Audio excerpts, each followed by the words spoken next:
சென்னை உள்ளிட்ட பல்வேறு பகுதிகளிலிருந்து ஏராளமான பக்தர்கள் சதுரகிரியில் குவிந்து வருகின்றனர். காலை 5:30 மணி முதல் பிற்பகல் 12 மணி வரை மட்டுமே பக்தர்கள் மலையேறி தரிசனம் செய்ய அனுமதி வழங்கப்பட்டுள்ளது. இதுகுறித்த கூடுதல் விவரங்களை செய்தியாளர் பாலாஜி வழங்கிக்கலாம். வணக்கம் பாலாஜி, மலையேறும் பக்தர்களுக்கு என்னென்ன மாதிரியான அறிவுறுத்தல்கள் வழங்கப்பட்டிருக்கிறது? விவரங்கள். வணக்கம் பிரவீனா. விருதுநகர் மாவட்டம் அத்திராயர் அருகே மேற்கு தொடர்ச்சி மலைப்பகுதியில் அமைந்துள்ளது பிரசித்தி பெற்ற சதுரகிரி சுந்தரமகாளியம் கோவில்.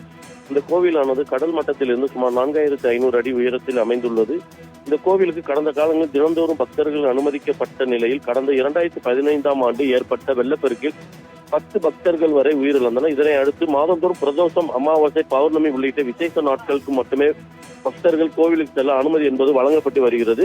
இந்த நிலையில் இன்று மார்கழி மாத பிறப்பை ஒட்டி சென்னை, தஞ்சாவூர், சுந்தரபாண்டியம் உள்ளிட்ட பல்வேறு பகுதிகளில் இருந்தும் ஏராளமான பக்தர்கள் சதுரகிரி கோவில் அடிவார பகுதியான தானிப்பாறையில் அதிகாலை முதலே குவிந்தனர். பின்னர் பக்தர்கள் காலை 5:30 மணி முதல் அனுமதிக்கப்பட்டு மலையேறி சாமி தரிசனம் செய்து வருகின்றனர். மேலும் பக்தர்களுக்கு காலை 5 மணி முதல் 12 மணி வரை மட்டுமே பக்தர்கள் கோவிலுக்கு மலைப்பாதை வழியாக செல்ல வனத்துறை சார்பில் அனுமதி என்பது வழங்கப்பட்டுள்ளது. பக்தர்கள் சாமி தரிசனம் முடித்துவிட்டு 4 மணிக்கு அனைத்து பக்தர்களும் மலைப்பகுதியில் இருந்து அடிவார பகுதியான தானிப்பாறை நோக்கி இறங்க வேண்டும் எனவும் வனத்துறையினர் தெரிவித்துள்ளனர்.